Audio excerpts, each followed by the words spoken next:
This is available on both phones and tablets, Android or Apple.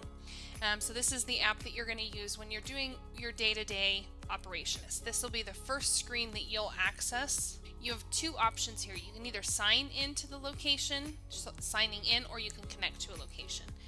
When you sign in, you'll use your email and password to get into the app. You should have received a welcome email from Jolt to create that password. If you haven't, then you don't have access to use this section. We're going to sign in. I'm going to go ahead and enter in my credentials. Now that you've entered in your credentials, it's going to load. Here you can now see we have our location option and you have two device types. So in the location, you can actually select this and it'll pull up every single location that you're attached to. It'll show you the company name here at the top of the list. Essentially, you can select which location you want to go to, or really you can search and it'll narrow it down quite a bit. And then you can select the location that you wish to connect to.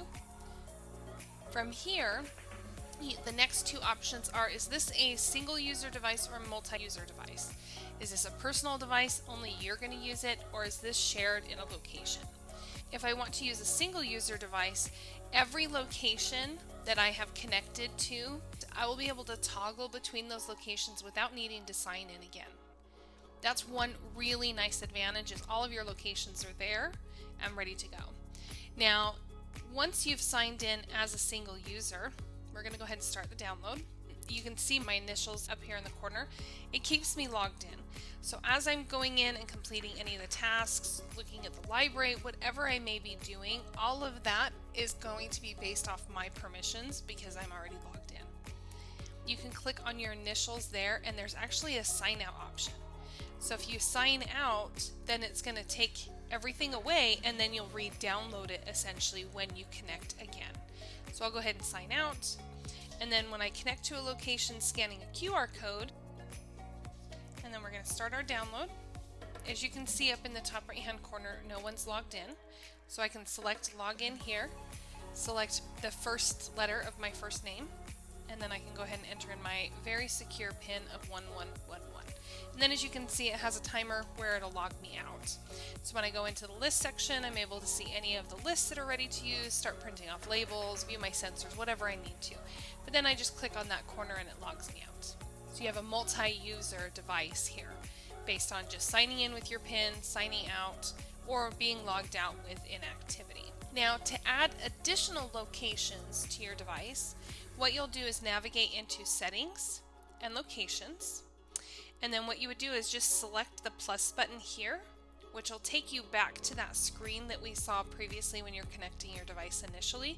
And then you can sign in or connect to a location using that QR code.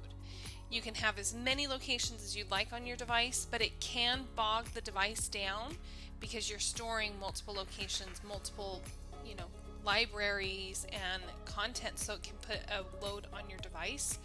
So you can toggle in and out, and it'll remove your connection after 30 days of inactivity if you're using it as a shared device. If it's a personal device, it'll just keep you logged in as long as you've navigated or accessed the app in 30 days, then it'll keep you logged in. And then when you connect to a location that you haven't been to for a while, it may do an initial sync. Now, one thing I do want to show you is when we connect an additional location to your app, when we click the plus button here, I'm going to go ahead and connect to a location and scan a QR code. It's going to pull up that QR code for me, and then I'm going to start the download. Once you have multiple locations tied to your device, so whether you've signed in using shared or personal, if there are multiple locations accessed through the device, you'll see up here at the top now it's showing Sarah's Tasty Treats with a little drop down. I can actually click on that and it'll show the additional locations I have access to. So this, if it was a personal device, I would have the toggle option. And if it was a shared device, if I had scanned or added multiple locations to the shared device, I would have that option. Now, most of the time it's going to be just one location. Now, if I'm changing locations for this device, maybe it's moving sites, you can actually go into Settings and Locations. And as long as you're a device admin, once you log in, there will be 3 little dots to the side here where you can actually click on the 3 dots and you can remove any of the locations. So you have the ability to add and remove locations as needed, so that helps with storage space. If you're on personal mode, it'll only download once you access that location, and then it'll be removed after 30 days with inactivity of that particular site. So it'll download as needed as you're accessing it, especially if you access it infrequently.